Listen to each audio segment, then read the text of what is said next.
যোগ্য এদের মধ্যেও বিভিন্ন ভাগ হয়ে গেছে। মানুষ বুঝতে পারবে যে এরা দুর্নীতি দিয়ে শুরু, আর মাঝখানেও দুর্নীতি, শেষেও দুর্নীতি।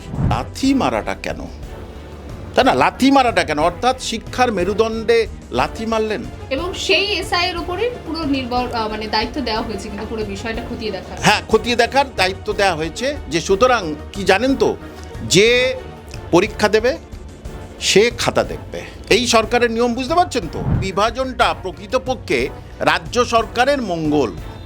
রাজ্য সরকার চাচ্ছিলেন এই বিভাজনটা হলে তাহলে রাজ্য সরকারের বেশ পোয়া বার হয়ে গেল আর কি। তো দুর্নীতির, অন্যায়ের সব কিছু হচ্ছে কি রন্ধে রন্ধে যে প্রকাশিত হয়ে যাবে, আর সেই জন্যেই ওই লিস্ট দিলেই কিন্তু প্যান্ডোরাস বক্স খুলে যাবে। যারা অযোগ্য তারা আবার সাংবাদিক সম্মেলন করে তারা বলছে আমরা যে যোগ্য আমরা যে অযোগ্য তার প্রমাণ কই। যে পরীক্ষা হবে সেই পরীক্ষায় দুর্নীতি হবে না কোনো গ্যারান্টি দিতে পারবে? সেই পরীক্ষায় দুর্নীতি হবে না যতক্ষণ না অনলাইনে পরীক্ষা হচ্ছে, ততক্ষণ না দুর্নীতির গন্ধ সবাই আঁচ পাচ্ছে আর কি, আঁচ পাবেই।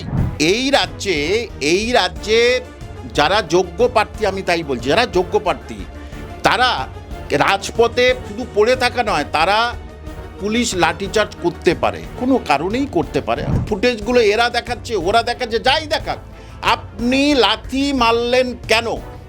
এবং তার বিরুদ্ধে কোনো অ্যাকশন না নিয়ে এই সরকারের যে অন্যায় করবে, যে অপরাধ করবে, তার প্রমোশন, বুঝতে পারছি। আর যে সঠিকভাবে চলবে, সঠিক কথা, তার হচ্ছে ডিমোশন। এই যে মাথাটা তো বার হবে, ওইটা করলে তো মাথা বার হয়ে আসবে, আর মাথা বার হয়ে আসলে তখন তৃণমূলের আরও ভিতরের হাঁড়ির খবরগুলো আরও বার হয়ে যাবে, টাকাগুলো কার কাছে শেষ পর্যন্ত গেছে। সেই জন্যেই ওই অযোগ্যদের বাঁচানোর জন্যে যত কাজ। কোনো বাড়ির দাদু, বাবা, মা, ঠাকুমা সবাই যদি দুর্নীতির ইন্ধন জোগায়, তাহলে সেখানে কোনোদিন সমস্যার সমাধান হবে না, তাদের গলাটা জোর হবে। রাজপথে নেমেছে চাকরি হারাদের একাংশ, করছে আরও একাংশ অনশন, কিন্তু তা সত্ত্বেও ওদের মধ্যে বিভাজন রয়েছে, এমনটাই বলছেন রাজ্যের শিক্ষামন্ত্রী ব্রাত্য বসু। ওদের মধ্যে বিভাজন রয়েছে মানে ঠিক কাদের মধ্যে কি বিভাজন রয়েছে? মানে বোঝাতে চাচ্ছেন যে বিভাজনটা তৈরি করেছিলেন ওই যে নেতাজি ইন্ডোর স্টেডিয়ামের বাইরে একজন হল্লা করছিল অযোগ্য, আর ভিতরে এরা যারা টিকিট কেটে যাচ্ছিল তারা আর কি। তো এদের মধ্যে তো আছে, এবং যেটা গতকাল থেকে আমি পাচ্ছি যে এই যে যারা যোগ্য এদের মধ্যেও বিভিন্ন ভাগ হয়ে গেছে, এবং এরাও ঠিক পুরো টিমটাকে কন্ট্রোল করতে পারছে না। অর্থাৎ যাদের চাকরি গেছে যোগ্য, তারা কিন্তু একই মঞ্চে আসতে পারছে না বলে বিভিন্ন সাংবাদিক মহল, তাছাড়া তাদের অনেকেই বলেছেন যে, এবং এই বিভাজনটা প্রকৃতপক্ষে রাজ্য সরকারের মঙ্গল। রাজ্য সরকার চাচ্ছিলেন এই বিভাজনটা হলে তাহলে রাজ্য সরকারের বেশ পোয়া বার হয়ে গেল আর কি। তোমরা তোমাদের মধ্যে মারামারি করো, আমরা তাহলে হচ্ছে কে এই কেউ আর অন্তিম রায় নিয়ে ভাববে না, কি হবে তোমাদের অন্তিম ভাগ্য, তাহলে আমরা ঠিক আমাদের মতো থাকবো আর কি। এইটাই হচ্ছে কে নকশা তৈরি করেছিলেন, এবং সেই নকশা হয়তো এই যারা আন্দোলন করছে তাদের কেউ কেউ হয়তো এই নকশার মধ্যে পা দিয়েছেন, আর সেই জন্য হয়তো এই কথা বলেছি। সরকারের পরিকল্পনার স্বরূপই বিভাজনটা তৈরি হয়েছে। নিশ্চয়ই রাজ্য সরকার, সেটা তো পরিষ্কার। নেতাজি ইন্ডোরে যেদিন হয় সেদিন তো আপনারা বুঝতে পেরেছেন বাইরে কি হল্লা হচ্ছে, অথচ মাননীয় মুখ্যমন্ত্রী তো বলে দিলেন সবাই হাজির হবে, তাহলে সেখানে টিকিট সিস্টেম কেন? তার মানে এই যে যোগ্য অযোগ্য বা যোগ্যদের মধ্যেও বিভিন্ন বিভাজন, তাদের মধ্যেও এইটাই পরিষ্কার চিত্র ওদিন পাওয়া গেছে, এবং পরিষ্কার চিত্র কালও পাওয়া গেছে। 3 ঘন্টা ধরে বৈঠক হয়েছে, এবং তারপরে শিক্ষামন্ত্রী বলছেন যে 2 সপ্তাহের মধ্যে কারা যোগ্য তাদের তালিকা প্রকাশ করবেন। যদি 2 সপ্তাহের মধ্যে তালিকা প্রকাশ করতে হতো তাহলে এতটা সময় কেন নষ্ট হলো? হাইকোর্ট থেকে মামলা 1 বছর ধরে সুপ্রিম কোর্টে, এখন ইতিমধ্যে সেটা সুপ্রিম কোর্ট থেকে যখন বাতিল হয়ে ফিরে এসেছে, তারপরে কেন যোগ্যদের তালিকা প্রকাশ? আসলে এটা মানে টুপি পরানো ছাড়া আর কিছু নয় আর কি। টুপি পরা মানে বোকা বানানো ছাড়া, মানে একদম সুপার ডুপার বোকা বানানো হচ্ছে আর কি। দেখুন, 3 বছর ধরে এই মামলা চলছে হাইকোর্ট তথা সুপ্রিম কোর্ট, তখনই এটা করতে পারেননি, তাহলে তো হাইকোর্টেই মিটে যেত, সারা পশ্চিমবঙ্গে বাঙালিদের মাথাটা নিচু হতো না, এবং সেটা করেনি। দেখুন কিভাবে করবেন, তিনবার তিন রকম লিস্ট জমা দিয়েছে, তিনবার তিন রকম লিস্ট জমা দিয়েছে সুপ্রিম কোর্টে, এবং হাইকোর্ট এবং সুপ্রিম কোর্টে মোট 16বার, এখনও মনে হয় 16বার বিচারপতিগণ তারা লিস্ট চেয়ে পাঠিয়েছে, মানে অযোগ্য যোগ্য লিস্ট চেয়ে পাঠিয়েছেন, তখন দিতে পারেননি। আসলে লিস্ট দেবেন না কেন জানেন তো? গ্রিক মিথোলজিতে একটাই আছে, প্যান্ডোরা বক্স, অর্থাৎ খুলে যাবে। প্যান্ডোরা বক্স গ্রিক মিথোলজি অনুযায়ী রহস্য উন্মোচন হবে এবং দুর্নীতির অন্যায়ের সব কিছু হচ্ছে কি রন্ধে রন্ধে যে প্রকাশিত হয়ে যাবে, আর সেই জন্যেই ওই লিস্ট দিলেই কিন্তু প্যান্ডোরাস বক্স খুলে যাবে। আচ্ছা একটা কথা বলুন তো, যে হঠাৎ, এবং বলছে কি যে হতে পারে, এবং এখানে একটা আমার বড় প্রশ্ন যে এদের যারা দেখছেন এটা, তাদের কাছে অদ্ভুত একটা রহস্য আমি খুলে দিচ্ছি, যে দেখুন 25,752 জনের চাকরি চলে গেছে। এখন প্রশ্ন, উনি যে লিস্টটা দেবেন, যে ওএমআর সিট দেবেন, সেটা ওই পুরো 22,53,53,000 যারা পরীক্ষা দিয়েছে প্রত্যেকের দিতে হবে। কেন বলছি, সবার উদ্দেশ্য বলছি, এটা খুব ভাইটাল পয়েন্ট, যেহেতু আমি এর সঙ্গে অনেক দিন ধরে যুক্ত, সেই জন্য আমি ভালো করে জানি এটা। দেখুন নিয়ম অনুযায়ী রাজ্য সরকার বলছে, স্কুল সার্ভিস কমিশন বলেছে 5,465 জন, কোনো সময় বলেছে 5,303 জন, লাস্ট বলেছে এতজন হচ্ছে অযোগ্য, নিজেরা বলে দিয়েছে। ভাবুন কীরকমভাবে পরিকল্পিত অন্যায় করেছে, পরিকল্পিত দুর্নীতি করেছে। 22,752 জন তারা অ্যাপয়েন্টমেন্ট পেয়েছে। নিয়ম অনুযায়ী স্কুল সার্ভিস কমিশন নিয়ম অনুযায়ী প্রতি 10 জন একজন রিজার্ভ থাকবে, অর্থাৎ 2,700 জন তারা কিন্তু রিজার্ভে থাকবে এর নিয়ম অনুযায়ী। কিন্তু দেখুন এখানে বলছে 5,303 জন হচ্ছে কে দুর্নীতিগ্রস্তভাবে চাকরি পেয়েছে। তাহলে এই যে বাদবাকি 3,000, বোঝাতে পারছি, বাদবাকি 3,000 তাহলে নিশ্চয়ই তাদেরকে বঞ্চিত করে দিয়েছে, একেবারে মানে লিখিত পরীক্ষায় বঞ্চিত করে দিয়েছে। তাহলে এই যে 3,000 জন তারা কিন্তু বঞ্চিতদের মধ্যে এখনোই আছে। তাহলে আপনাকে পুরো 22,53,000 মোট পরীক্ষার্থীর লিস্ট, এটা ওএমআর সিট দিলেই একেবারে ওই যে বললাম প্যান্ডোরা বক্স, মানুষ বুঝতে পারবে যে এরা দুর্নীতি দিয়ে শুরু, আর মাঝখানেও দুর্নীতি, শেষেও দুর্নীতি, অর্থাৎ আপাতমস্তক দুর্নীতি, যেটা সুপ্রিম কোর্টের প্রধান বিচারপতি বলে দিয়েছেন। এই যদি এই মানে স্বচ্ছদের তালিকা বা এই যে সম্পূর্ণ যে তালিকা যদি পেশ হয়, যেমনটা আপনি বলছেন যে কত বড় দুর্নীতি হচ্ছে সেটা সামনে আসবে, এবং তার পাশাপাশি এটাও তো সত্যি যে যারা ইতিমধ্যে যাদেরকে বঞ্চিত করে করা হয়েছে, চাকরিগুলো এক্সট্রা করে দেওয়া হয়েছে, তাদের নামগুলো আসবে, অর্থাৎ নতুন করে যারা মানে ভাইভাতেই যারা বসতে পারেনি তাদেরও তো নতুনভাবে চাকরি পাওয়ার তো একটা সম্ভাবনা চলে আসছে এখানে। আমি এই যে লিস্টটা বললাম, এটা দেখুন আমি এর সঙ্গে যুক্ত, এটা জানি বলে এটা বলছি। 2,272 জনা হচ্ছে কে ওয়েটিংয়ে থাকার কথা, এদিকে বলছে সর্বনিম্ন বলে 5,303 জন অযোগ্য। তাহলে 3,000-এর রহস্যটা বার করুন, এই রহস্যটা বার করুন, কারণ এই রহস্য ওনারা নিজেরা বুঝতে পারছে না, যে যা বলে ভুল করে দিলাম। এই রহস্যটা বার করুন, তাহলে এই রহস্যটা লুকিয়ে আছে, ওএমআর সিট প্রকাশ করলে রহস্য পেয়ে যাবে। দেখবেন অনেকে বেশি নাম্বার পেয়েছে, তাদেরকে লিখিত পরীক্ষায় বাতিল করে দিয়েছে ইচ্ছাকৃতভাবে। অর্থাৎ জানেন তো, আমরা এটা জানতাম যে মানে কি বলবো, যে মানে রেজাল্টের পরে মানে স্কুলে যাবার রোল নাম্বার বার হয়, পরীক্ষার পরে, হ্যাঁ, সফলতার রোল নাম্বার বার হয়। এখন হচ্ছে কি তারা এই পরীক্ষার পরেও বহুদিন পরে শিক্ষকতা করার পরে তাদের চাকরি যাওয়ার রোল নাম্বার প্রকাশিত হচ্ছে। এক অদ্ভুত সরকারের রাজত্বে আমরা বাস করছি। আপনার কি মনে হয় যে এই 2 সপ্তাহ যে কথা বলা হয়েছে, সেই 2 সপ্তাহে আদেও পাস হবে কিনা বা প্রকাশ হবে কিনা? কারণ তাহলে তো এর আগে অনেক দিন আগে প্রকাশ হয়ে যেত। কারণ এই 2 সপ্তাহে যে প্রকাশ হবে তার তো কোনো মানে গ্যারান্টি তো আমরা এখনো পর্যন্ত পাচ্ছি না। দেখুন কি বলেছে, হতে পারে, আর বলেছে কাজ চলছে, আবার কত রকম কথা। আইনি পরামর্শ নেব, যে আইনজ্ঞদের পরামর্শ নিয়ে এই যে পুরো প্যানেলটা বাতিল করলেন, তাদের কীরকম জ্ঞান আছে পশ্চিমবঙ্গের মানুষ সব বুঝে গেছেন, যে তাদের জ্ঞান সেই অনুযায়ী নেই। এবং দেখুন আরও কত বড় একটা মানে দুর্নীতির মধ্যেও দুর্নীতি, বোকা বানানোর মধ্যেও বোকা বানানো, যে এই যে সুপ্রিম কোর্টে যেটা দিয়েছে আর কেপি রিভিট, যেটা 17 তারিখে বার হবে, সেটা আবার সেখানে কিরম দুর্নীতি করেছে দেখুন।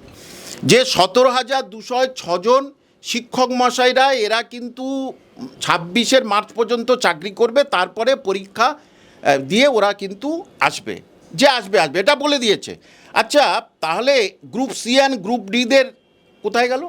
তারা কি অপরাধ করেছে? শুধু মাস্টারমশাইরা স্কুলে যাবে, দিদিমণিরা, আর গ্রুপ সি গ্রুপ ডিদের একবারও উল্লেখ করেনি কেন এই এপিডেভিটে? তার মানে গ্রুপ সি গ্রুপ ডি আন্দোলনে নেই, এই মাস্টারমশাই দিদিমণিরা আন্দোলনে আছে, তাহলে এদেরটা শুধু দিয়ে দাও। তাহলে কীরকম ধরনের দেখুন, এই যে যারা যোগ্য চাকরি প্রার্থী তাদের মধ্যে কীরকম ধরনের ডিভাইড অ্যান্ড রুল পদ্ধতি শুরু করেছে। বোঝাতে পারলাম কেন আমি এই যে শুধু 17,200 জন শিক্ষকের চাকরি বহালের জন্য বলবো, তারা মাইনে পাবে বলে বলবো, কেন গ্রুপ সি গ্রুপ ডি কী অপরাধ করেছে? সুতরাং এটার মধ্যে মানুষকে বোঝা উচিত যে এরা যা বলছে আইনি অবাক লাগে। 3 বছর ধরে আইনজ্ঞরা ঘুমাচ্ছিলেন, আইনের পরামর্শ নিতে পারেনি। এই 21 তারিখে বলছেন দেওয়ার সম্ভাবনা আর কি। তা 21 তারিখে কোনো দিন সম্ভব এটা দেওয়ার? আসলে এই করে করে করে করে যদি মোটামুটিভাবে আমার এই বছরটা টেনে নেওয়া যায় আর কি, তারপরে ইলেকশনের নোটিফিকেশান হলেই ব্যাস, এটাই হচ্ছে কি প্ল্যান। কিন্তু এই মানে শুধুমাত্র যে আমরা এই এসএলএসটি 2026 তা তো না, প্রাথমিক যেটা চাকরি সেটাও ঝুলে রয়েছে মামলা, এদিকে এই মামলাটাও ঝুলে রয়েছে। আপনি যেটা বলছেন যে গ্রুপ সি গ্রুপ ডির কথা উল্লেখ নেই, মানে এই রাজ্যে কি তো আপনার নিজের যারা যেটা একদম স্বচ্ছ আদায়, তা আদায় করতে হলে কি রাজপথে পড়ে থাকতে হবে, তারপরে কি সেটা আপনি পাবেন? তারপরে কি সরকারের টনক নড়বে? তার আগে একটু বলে দিই, শুধু বলছে না যে বিচারপতিরা শুধু পশ্চিমবঙ্গকে টার্গেট করছে এবং বিজেপি সিপিএম কংগ্রেস সবাই আছে। দেখুন 69,000 চাকরি চলে গেল উত্তরপ্রদেশে, সেখানে কি করলেন তারা? সঙ্গে সঙ্গে বললেন হুজুর একটা নোট দিন না, যে আমরা যেন দ্রুত বিজ্ঞপ্তি প্রকাশ করে এর সঙ্গে নিউ কামারদের নিতে পারি। ভাবুন আপনি, ত্রিপুরা চাকরি চলে গেল, তবে বিজেপি শাসিত রাজ্যে। তাহলে কিভাবে এই কথাটা বলছেন আমি তো বুঝতে পারছি না। এই কথাটা বলার অর্থটা কি সেটা আমার মাথায় ঢুকছে না। এবং প্রশ্নটা কি করলেন, যেটা ওই যে প্রশ্ন যেটা বললেন আপনি, যে এই মানে এই রাজ্যে নিজের ন্যায্য অধিকার পেতে কি রাজপথে পড়ে থাকতে হবে, তারপরে সরকারের টনক নড়বে? বুঝতে পেরেছি। এইবারে এই রাজ্যে যারা যোগ্য প্রার্থী, আমি তাই বলছি, যারা যোগ্য প্রার্থী তারা রাজপথে শুধু পড়ে থাকা নয়, তারা পুলিশ লাঠিচার্জ করতে পারে, কোনো কারণেই করতে পারে, হয়তোবা ছত্রভঙ্গ করতে, কিন্তু লাথি মারাটা কেন? তাই না, লাথি মারাটা কেন? অর্থাৎ শিক্ষার মেরুদণ্ডে লাথি মারলেন। এবং সেই এসআই এর উপরে পুরো মানে দায়িত্ব দেওয়া হয়েছে, কিন্তু পুরো বিষয়টা খতিয়ে দেখার, খতিয়ে দেখার দায়িত্ব দেওয়া হয়েছে। যে সুতরাং কি জানেন তো, যে পরীক্ষা দেবে সে খাতা দেখবে, এই সরকারের নিয়ম বুঝতে পারছেন তো। পরীক্ষা দিলে 100, যে পরীক্ষা দেবে সে খাতা দেখবে। ইমিডিয়েটলি ওই এসআইয়ের উপরে অ্যাকশন নেওয়া উচিত, আইনত অ্যাকশন, মানে এর ভাষায়, পুলিশের ভাষায় যে থাকে সেই ভাষায় ওকে অ্যাকশন নেওয়া উচিত, কারণ যাই করুক না কেন। এবং আমি বলে দিচ্ছি আজকের, ওই শিক্ষক মহাশয়ের সন্তানদের বা আত্মীয় স্বজনদের স্কুল থেকে টেনে নিয়ে এসে এক্ষুনি নিজেরাই পড়ান। কারণ এদের কি একবারই মনে হয় না আজকের যে চাকরিটা পেয়েছেন তার মধ্যে শিক্ষা দীক্ষা সব মধ্যে মাস্টারমশাইয়ের অনুদান, মাস্টারমশাইয়ের পরামর্শ নেই, মাস্টারমশাইয়ের আশীর্বাদ দোয়া নেই? এবং মাননীয় মুখ্যমন্ত্রীও তিনি এমএ পাস করেছেন, তিনি কাদের আশীর্বাদে, কাদের দোয়ায়, কাদের সাহায্যে এমএ পাস করেছেন? সেই মাস্টারমশাইয়ের আজকের পিছনে লাথি, অর্থাৎ শিক্ষা ব্যবস্থার উপরে পিছনে লাথি মেরে এই সরকার বোঝাতে চাইল। এবং আরেকটা, এই যে অন্যায় করেছে তাকে সেইটা সমস্যার সমাধান করতে দিয়েছে, মানে কতটা উচ্ছৃঙ্খল হয়ে গেছে এই সরকার আপনি শুধু বুঝুন। এবং তারা তো শান্তিপূর্ণভাবে গেছে, ঠিক আছে একটু হতে পারে, কিন্তু তারা তো শিক্ষক মহাশয়, তাদের অনুরোধ করলে এই করলে তারা নিশ্চয়ই আসতো। কোথায় ভাঙচুর করেছে? নিয়ম আছে, সরকারি সম্পত্তি ভাঙচুর করলে তখন তার উপরে হস্তক্ষেপ করা হয়, মারা হয়, অথবা কোনো রকমের জোর বিশৃঙ্খলা সৃষ্টি করলে। তারা তো নেই। এবং ফুটেজগুলো এরা দেখাচ্ছে, ওরা দেখাচ্ছে, যাই দেখাক, আপনি লাথি মারলেন কেন? এবং তার বিরুদ্ধে কোনো অ্যাকশন না নিয়ে এই সরকারের যে অন্যায় করবে, যে অপরাধ করবে, তার প্রমোশন, বুঝতে পারছি। আর যে সঠিকভাবে চলবে, সঠিক কথা, তার হচ্ছে ডিমোশন। সে পুলিশ দপ্তর থেকে শুরু করে সমস্ত দপ্তরে, অর্থাৎ ন্যায়ের সঙ্গে এদের আতাত নেই, অন্যায়ের সঙ্গে এদের বন্ধুত্ব, এই সরকারের অন্যায়ের সঙ্গে বন্ধুত্ব। এই সরকার কি অযোগ্যদের মানে বাঁচানোর চেষ্টা করছে এইভাবে? সে তো আগেও বলেছি, কারণ যোগ্যদের থেকে বেশি ভয়াবহ এই সরকারের কাছে ঘুম উড়িয়ে দিচ্ছে অযোগ্যদের লিস্ট যদি প্রকাশ করে দেয়। কারণ ওই অযোগ্যরা প্রত্যেকের গলায় গামছা ধরে টেনে নিয়ে আসবে ওপেন এতে, তখন আপনারা সেখানে চলে যাবেন এবং তখন নাম বলে দেবে। নাম বলে দিল এ, তারপরে বি, ও নিয়েছে সি, তারপরে তো একেবারে ক্যাবিনেটে যারা বসে আছেন অথবা যিনি এই কটা দিন চুপ আছে, আগে বড় বড় ডায়লগ দিতেন, তিনিও চুপ। অর্থাৎ তাদের দিকে আসবে, সেটা মাননীয় মুখ্যমন্ত্রী পরিষ্কারভাবে বুঝে গেছেন। আপনি কার কথা বলছেন এখন চুপ আছেন? সেটা সবাই বুঝতে পারছে আর কি কার কথা বলছি। কোথাও মানে যে দেখা যাচ্ছে কালীঘাটের কাকুর কাছে গিয়ে গলা পর্যন্ত হয়ে আছে, টাকা তার কাছে গেছে, প্রমাণ হয়ে গেছে কোর্টে, তার কাছে গেছে। সে অন্য সময় কি বলেছে যে অভিষেক ব্যানার্জি আমার বস। হ্যাঁ, তাহলে তুমি টাকাটা কাকে দিয়েছো? আমি যদি কোর্টে বিচারাধীন, সুতরাং টাকাটা কার কাছে গেছে আমি ওই জন্য কারোর নাম বলাটা আইন বিরুদ্ধ, ঠিক নয়।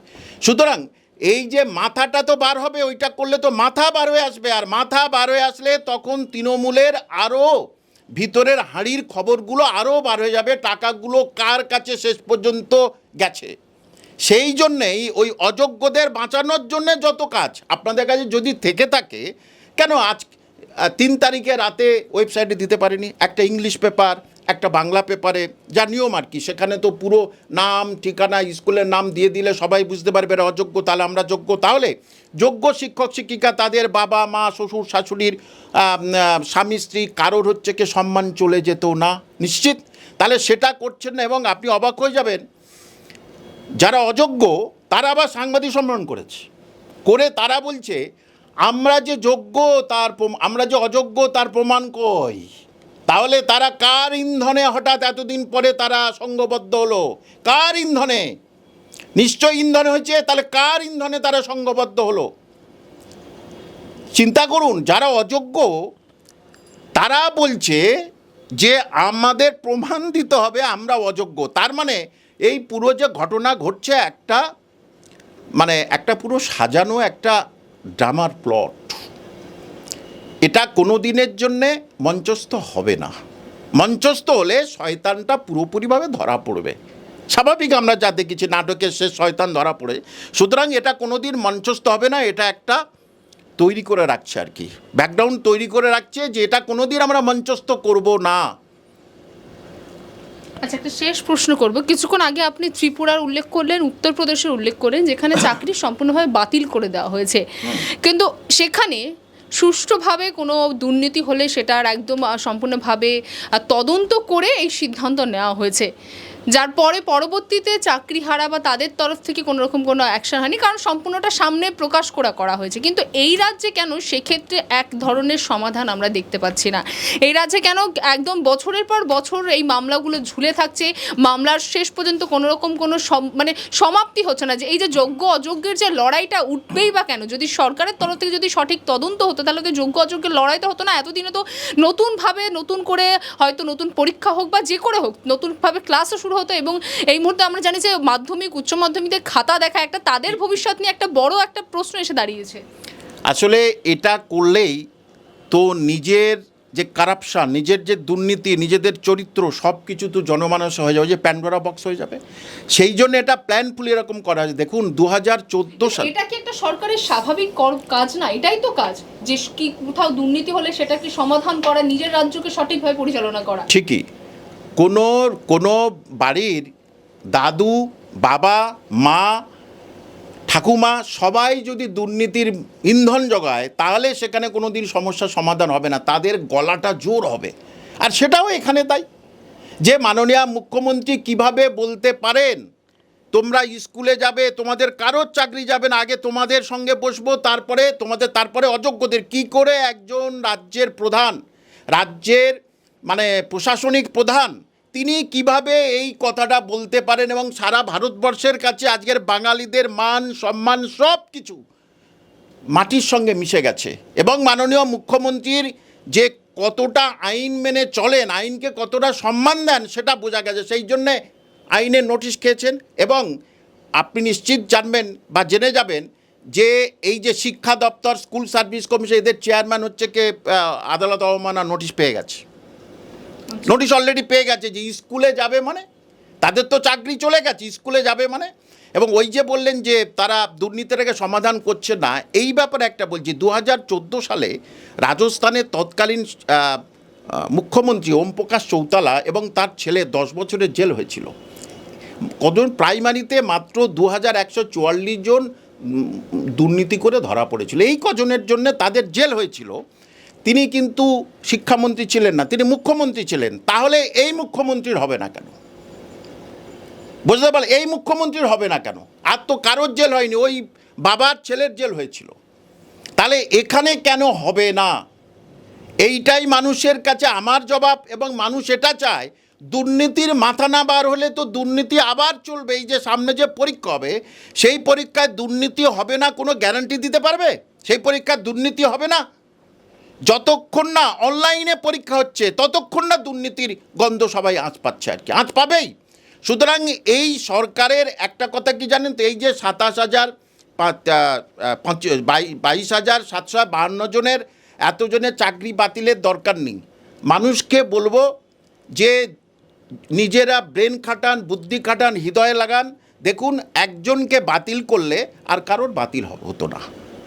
তাহলে অনেক মানুষের, সব যারা ভোটার তাদেরকে সম্মান রেখেই বলছি, কাকে ভোট দেবেন ব্যক্তিগত ব্যাপার, কিন্তু এইবারে দেখুন, আপনার সন্তানদের ভবিষ্যৎ সুদৃঢ় করতে, আপনার সন্তানদের মুখে হাসি ফোটানোর জন্যে আপনাদের বোঝা উচিত কাকে বাতিল করবেন। তাহলে আপনার সন্তানরা কিন্তু চাকরি থেকে আর বঞ্চিত হবে না কোনো দিনের জন্যে, এবং প্রতি বছর তারা পরীক্ষায় বসতে পারবে। শুধু দুর্নীতির মাথা যারা, তাদেরকে আপনারা হটিয়ে দিন ভোটের দ্বারা, নির্বাচনের দ্বারা। বাংলা হান্টের আরো খবর দেখতে নজর রাখুন। বাংলা খবর মানেই বাংলা হান্ট।